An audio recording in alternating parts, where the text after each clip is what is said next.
My name's Kay Bolton. I'm the Director of Clinical Education for AHPs and Psychology, but I am an occupational therapist by background. So for those that may not know, I suppose Cygnet is an independent provider for health and social care, and we have sites in Scotland, England and Wales.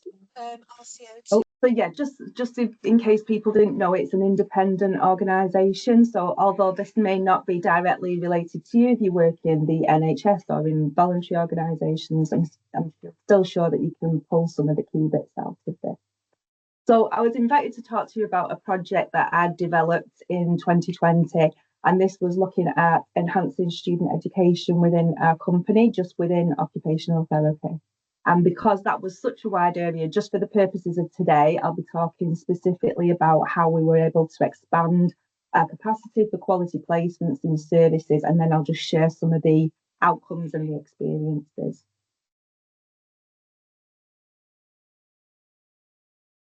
So I suppose the culture of education, supporting placement experience has always been a passion of mine. I think we all can remember our fantastic placements that we had as students and maybe the not so great placements as well. So a few years ago in the services within my responsibility, I'd noticed that we had some OTs that were quite hands-on and involved with student placements, and had really good links with the universities, where others lacked as much engagement in comparison. And I wanted to make sure that student education and university networking became kind of a way of life, creating more consistency for the occupational therapist in the company. So I decided to complete a project to drive this culture forward. So the Royal College of Occupational Therapy Professional Standards for OT Practice state that you take professional responsibility for providing regular practice-based learning opportunities for pre-registration occupational therapy learners where possible, and for promoting learning culture within the workplace. Please don't ask me to say that again. And I think it's important to note that when I started this project, we were in the beginning parts of seeing the impact of COVID in the UK. So at that time, the HEIs, the higher education institutes, were experiencing real national placement crisis. And we had just over 150 OTs, I think, at that time in our services. And I really wanted to explore different avenues to help.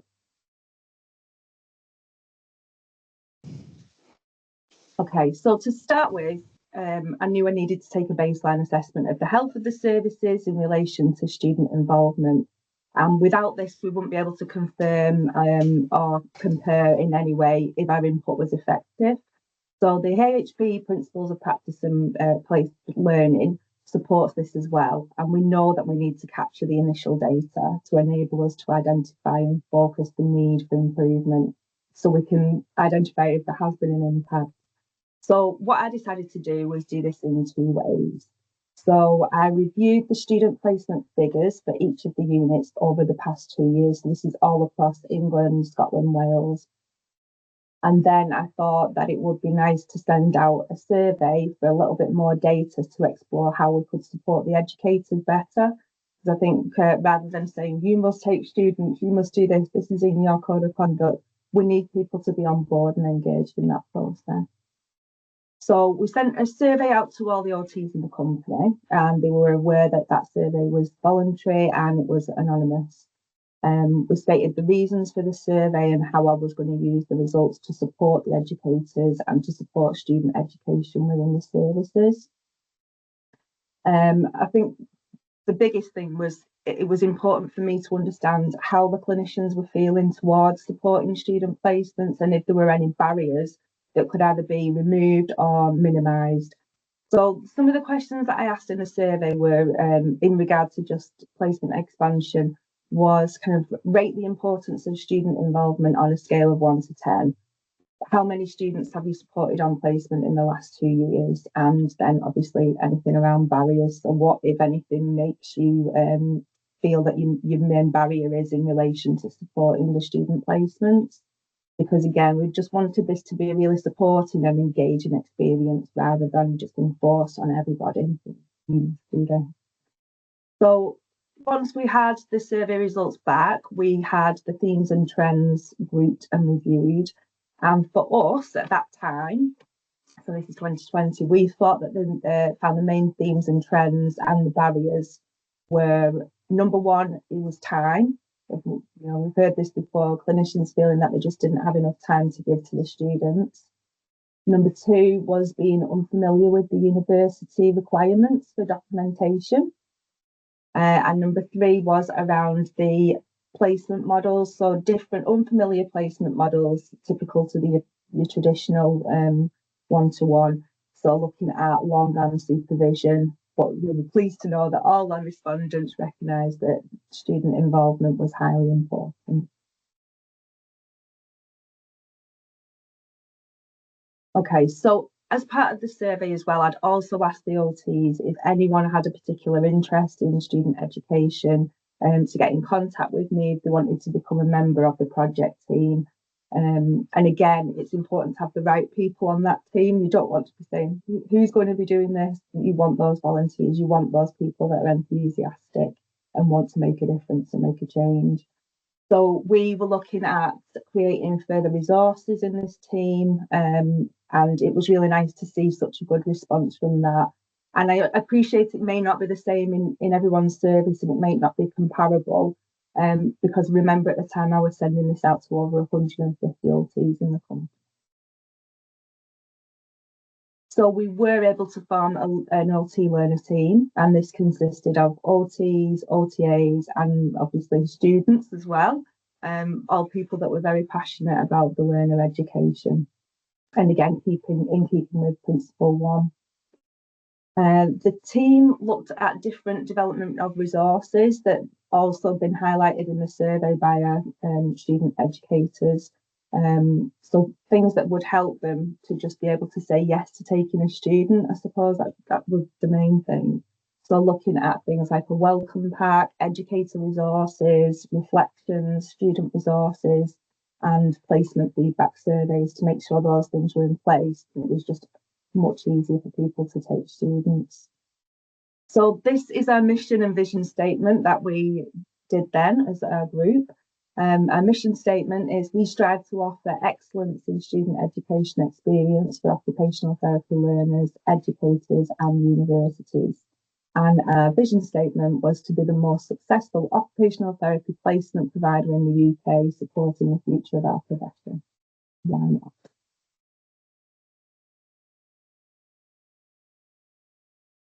So I suppose what we felt that we wanted to do was, although we wanted to expand placement capacity and we knew that this was very important, we also knew that we needed to do this in a very supportive way to make sure that the students also experience quality placements rather than, as I said before, you must take students. We want people that are really, really enthusiastic and engaging in this.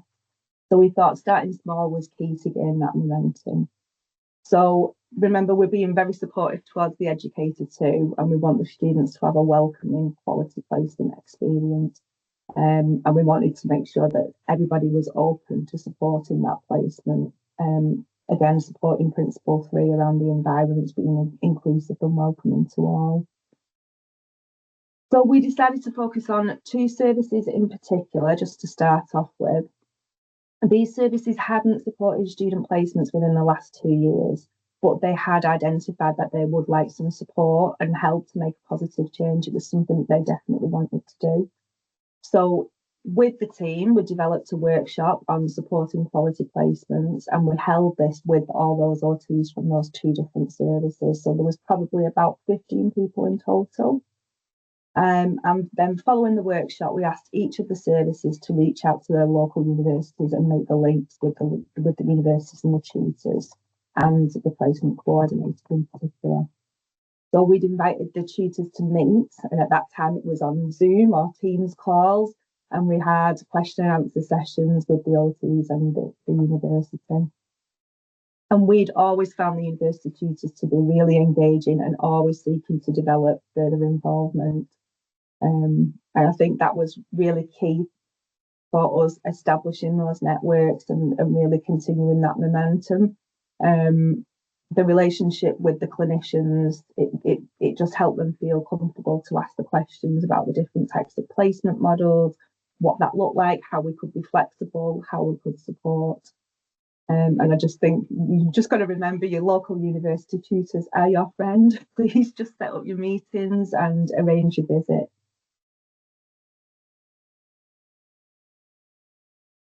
So we talked about before, OTs have vocalised that they've found it really helpful from the Q&A sessions with the universities around picking up the phone and exploring the different range of placement possibilities, such as a 2-to-1 model. If someone's part-time, what does that look like? How can we do this? How can we be a little bit more flexible? Can we look at role emerging? But lots of these different discussions that were generated moving much away from that traditional role. And again, this was in 2020.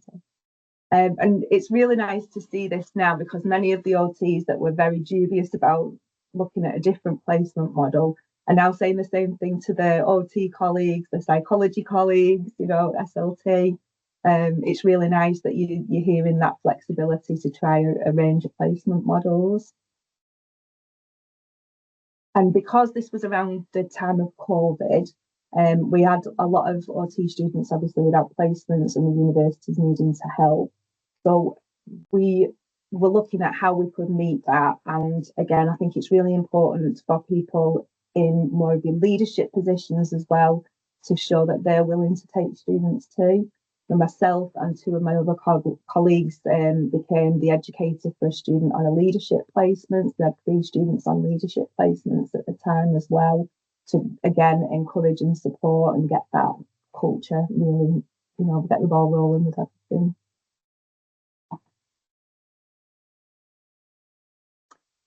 So I suppose once you've started that, you need to obviously maintain that momentum. And again, looking at principles 5 and 6, as the project grew and more OTs came on board, they were able to see and hear the great work and the development in the services that we focused on. And then we adopted the same approach with them, and so on and so on. So then this grew so much that we actually needed to identify student coordinators within each of the local patches. So again, if you remember, Cygnet is an organisation across Scotland, England and Wales. So we made sure that we had student coordinators stay in the northwest area, in the northeast. So we made sure that they had a local patch, and there would be one person, one point person liaising with each of the universities to have that direct link. We had an influx of successful student placements as a result, and we've had so much lovely feedback, and feedback from the students, feedback from the educators, feedback from the patients. It's just really nice to hear and see that this is a culture now that has continued. We've got people that are involved more with the universities as well in different capacities, such as lecturing, providing workshops, having some of our patients doing by experience workshops with the universities as well.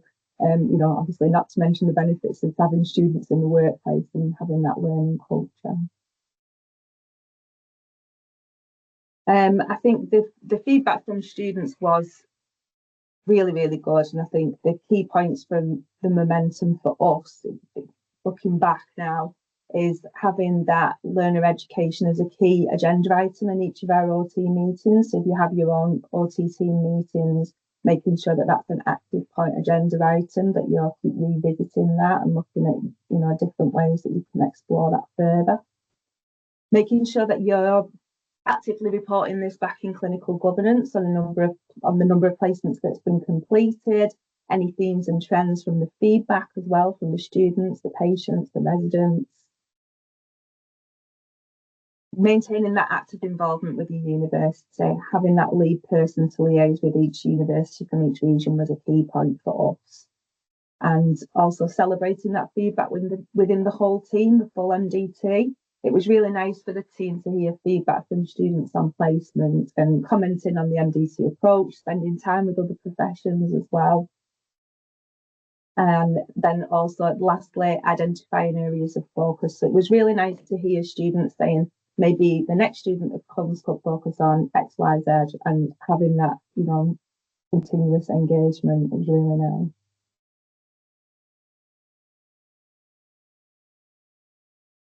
Okay, so these are our outcomes showing the percentage increase from the baseline number of placements in 2020 up until the year 2024.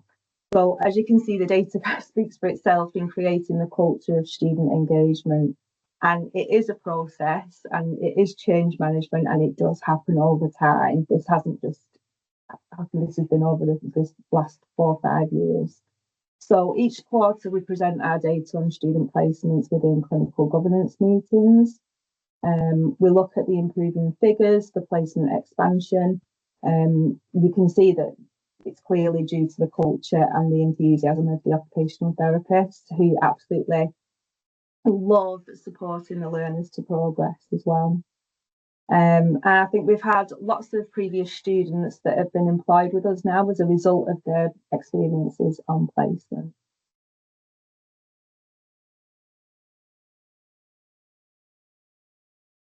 So you can do this or you cannot do this, but I'm setting a challenge to you because changing culture and habits takes time and takes consistency. We all know this, we're occupational therapists. So you've heard how it works for us. And as I said, I know not all services are the same, and you need to do what works for your service. So I hope this time has given you the opportunity to kind of refresh your ideas and your service, the ideas for your service, and to expand your placement capacity. So because all occupational therapists love a challenge, I'm going to make one to you. So my challenge to you all is to gather your team and identify one way each of you can implement a change to expand quality placement provision for your service. Okay. That's the end of the presentation from me. I mean, I could talk all day about students. I think Carolyn knows that. But if anyone would like to talk all day about students, my details are up on the next few slides as well. But I'll stop sharing in a moment and welcome any questions. Thank you, Kay. Thank you. That's really interesting. What an impact